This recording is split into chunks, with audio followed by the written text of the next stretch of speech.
Oi, pessoal. Os próximos slides são um resumo de tudo que foi estudado sobre educação inclusiva nos slides anteriores e na apostila. Sejam bem-vindos. Para entender o que é educação inclusiva. No Brasil, ela nasceu oficialmente com a Lei de Diretrizes e Bases da Educação de 1996, que foi inspirada na Declaração de Salamanca, entre outras discussões que aconteceram no mundo e que a gente vê melhor no último slide sobre os documentos oficiais. Uma educação para todos. Então, todas as crianças em idade escolar devem ser matriculadas na escola. Todos devem ter acesso a essa escola. Então, a escola é uma promotora da acessibilidade. A escola, para isso, precisa fazer adaptação física e curricular para atender crianças com necessidades educacionais especiais. A educação especializada, que antes era feita em uma escola separada, uma escola de educação especial, agora é oferecida dentro da escola de ensino regular. Então, a educação especial está sendo oferecida junto com o ensino regular. A inclusão é feita em todos os níveis de educação. Nós temos o nível básico e o nível superior. E em todas as etapas da educação, as etapas são educação infantil, Fundamental 1, Fundamental 2, ensino médio, modalidades do EJA, da EJA, né, da Educação de Jovens e Adultos, na graduação, na pós-graduação, em todos os níveis e etapas. O Plano Nacional de Educação de 2014 fala que o atendimento especializado deve ser feito para todas as deficiências, transtorno do espectro autista e altas habilidades e superdotação. Sobre a história da educação, os principais conceitos são, desde a antiguidade, nós temos, primeiro, a exclusão social do deficiente através da morte e do abandono, né? Então, os deficientes não eram nem considerados, eles eram executados. Depois, a fase de segregação, que com o advento do cristianismo, na Idade Média, a religiosidade cristã proíbe o assassinato dos deficientes, mas as famílias continuam abandonando, então esses deficientes são acolhidos em institutos para doenças mentais, em institutos assistenciais, na maioria mantidos pela própria igreja. Então, essa fase a gente chama de fase de segregação, porque é quando o deficiente ele não é considerado apto para viver em sociedade, ele é considerado incapaz e ele é mantido em instituições especializadas, entre aspas, né, instituições próprias para deficientes, até mais ou menos o século XIX, quando começam a surgir novos estudos sobre as deficiências, métodos de tratamento e também institutos que oferecem educação especial, especializada para algumas deficiências, como para deficiência visual, auditiva, um atendimento especializado baseado nesses novos estudos começa a surgir. Durante todo o século XIX e início do século XX, nós temos primeiro a fase de fundação, que é quando está se estabelecendo os primeiros conceitos de inclusão baseado nesses estudos científicos, a fase de transição, que é quando o deficiente começa a sair dessas instituições e conviver em sociedade, a fase de integração, onde o deficiente ele convive em casa com seus familiares, mas ele não frequenta ainda o ensino regular, ele frequenta educação especial, como a APAE, por exemplo, e finalmente a fase de inclusão, onde o objetivo é incluir totalmente os deficientes e outras crianças com necessidades educacionais especiais na sociedade.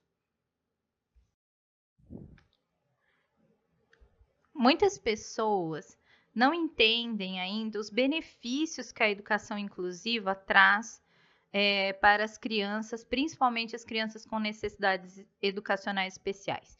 Então, nós falamos bastante sobre isso. a criança se beneficia da interação social, de poder conviver com seus pares, fazer amigos, desenvolver comunicação com esses amigos. Ela tem uma motivação para se comunicar, está cercada com maior número de pessoas, está vivendo situações novas em que ela necessita dessa comunicação. Isso estimula não só o desenvolvimento cognitivo, estimula o desenvolvimento global da criança, físico, cognitivo, social, o desenvolvimento da linguagem. Ela tem estímulos motores para praticar exercícios, para participar de situações que envolvem um exercício físico, como situações de interpretação, de teatro, de tocar algum instrumento, cantar, dançar. Ela vai se adaptando à escola, ela se adapta à sociedade, ela tem mais autonomia, ela fica mais preparada para integrar a sociedade, para viver as situações do cotidiano na sociedade. E o convívio com a diversidade é bom não só para a criança que tem a deficiência, porque isso ajuda a expandir o cognitivo, as estruturas mentais dela, mas também para a criança comum, porque ela vai aprender com a diferença. Então, no que diz respeito à preparação da escola para atender às necessidades educacionais especiais, nós temos primeiro uma adaptação física. A escola precisa promover acessibilidade física com rampa, com puxadores adequados. Então, nós descrevemos todas as condições de acesso regidas por lei, as condições da ABNT, que é a Associação Brasileira de Normas Técnicas, para que tudo seja adaptado, para que a criança com deficiência física, principalmente, tenha segurança e oportunidades de se locomover na escola.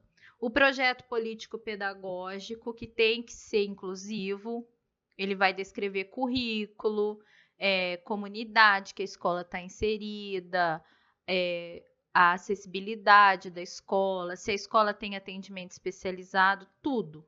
Vai descrever em detalhes.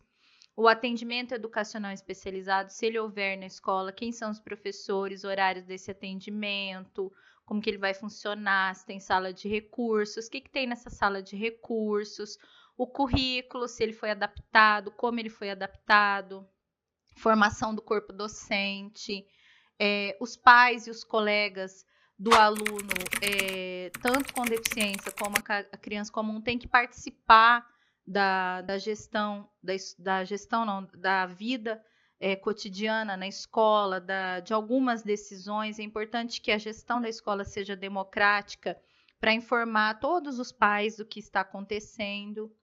Então, basicamente, são esses os detalhes mais importantes na preparação da escola. Sobre o planejamento das aulas, é importante que o professor, primeiro, esteja preparado para novidades e mudanças. A escola é um organismo vivo, nenhum dia é igual ao outro em uma escola, principalmente uma escola de educação infantil, nos primeiros anos da educação. Então, todo dia vai aparecer novidade, todo dia vai aparecer uma situação nova. Olá, peço desculpas por interromper sua aula por um breve momento, mas tenho algo importante e vantajoso para compartilhar com você. Se você está gostando desta aula, tenho uma ótima notícia. Agora você pode levar sua experiência de aprendizado para o próximo nível fazendo sua matrícula em nosso site. Ao se matricular, você terá acesso exclusivo a uma série de benefícios. Primeiro, você pode baixar a apostila completa do curso em PDF, perfeita para acompanhar as aulas e revisar o conteúdo sempre que precisar. Além disso, ao concluir o curso, você terá a oportunidade de adquirir um certificado de conclusão, um grande passo para o seu desenvolvimento profissional e acadêmico. E sabe o que mais? Ao assistir às aulas diretamente em nosso site, você terá uma experiência de aprendizado sem interrupções ou propagandas. Isso significa mais foco e eficiência no seu estudo. Então, não perca essa chance. Clique no link na descrição deste vídeo ou visite nosso site para se matricular agora mesmo. É rápido, fácil e vai transformar a maneira como você aprende. Agora vamos voltar à aula. Obrigado por sua atenção e nos vemos no Uma site. situação nova, não é só com a criança com deficiência, assusta mais a gente pensar na deficiência, mas não é só com ela. Todas as crianças trazem comportamentos novos, situações novas para o dia a dia. O professor não pode se assustar, tem que manter a postura, tem que manter o emocional controlado. Segundo, viver a inclusão. Não adianta só discursar sobre a inclusão, você tem que ser um representante da inclusão, você tem que ser um defensor da inclusão. Não pode trabalhar numa escola inclusiva a pessoa que não acredita na educação inclusiva, senão o trabalho dela vai ser superficial, tá? Conhecer o seu aluno, independente de deficiências, você precisa conhecer a sua classe. Principalmente o professor que tem só uma classe, é dever dele conhecer todos os alunos. Ele precisa saber das necessidades desse aluno, do tipo de aprendizagem que é mais comum nele, o que ele gosta, o que ele não gosta, o que irrita, o que estressa. Principalmente a criança com deficiência, porque muitas vezes ela tem dificuldade de comunicação, ela não tem a maturidade cognitiva das outras crianças para te explicar o que está acontecendo. Então, quanto mais você conhece ela, mais você consegue prever os problemas antes deles acontecerem. Precisa estabelecer vínculos. Eu já disse, não sou defensora da educação tradicional por causa disso. Não acho que consiga se fazer um processo de ensino-aprendizagem eficaz sem considerar a parte emocional do aluno, sem estabelecer um vínculo afetivo com aquele aluno. Tá? E pensar na sua classe antes de planejar as aulas. Então, é muito importante que você conheça a sua sala por causa disso.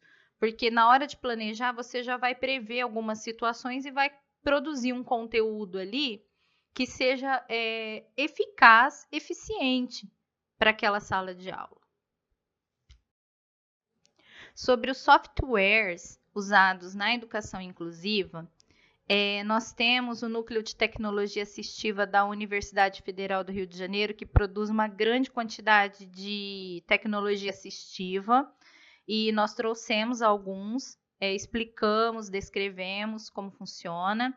O DOSVox, que sintetiza a voz humana, ajuda a criança e o adolescente que tem problemas com a visão a produzir texto, a editar textos no computador. O Eviacan, que é uma tecnologia que permite quem tem tetraplegia ou algum tipo de deficiência física mais grave, a controlar o mouse e o clique do mouse com a cabeça. A prancha fácil, que o professor vai utilizar para produzir conteúdo para os alunos com problemas de coordenação motora fina, ele vai poder clicar. Nós temos o Motrix e a Microfênix, que são também tecnologias que permitem que a pessoa que tem um comprometimento físico, mais grave, a usar todas as tecnologias que ele tem na casa. Através desses softwares, ele consegue acessar o notebook, ele consegue usar todos os recursos desse notebook, sem necessariamente precisar digitar e acionar o mouse. Então, nós temos aí vários programas que eu trouxe que permitem a autonomia da pessoa que tem deficiência. Sobre as dicas para os professores que vão trabalhar com crianças com necessidades educacionais especiais. Primeiro, comprometimento com a inclusão, isso é importante, eu já disse. Se você não acreditar que o seu aluno é capaz de aprender, fica difícil concluir o processo de ensino-aprendizagem. Então, precisa acreditar no aluno, ter empatia por esse aluno. Então, esse aluno não é uma máquina, ele é um ser humano. Tem dias que ele vai estar bem, tem dias que ele não vai estar bem. Até mesmo por conta da deficiência, ele pode ter problemas de saúde. valorizar o conhecimento que aquela criança trouxe até ali. Provavelmente ela percorreu um caminho bem difícil para aprender o que ela já aprendeu.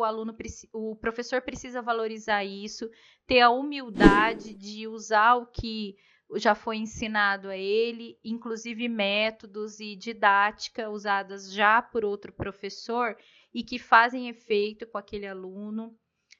Tornar a aprendizagem significativa para essa criança.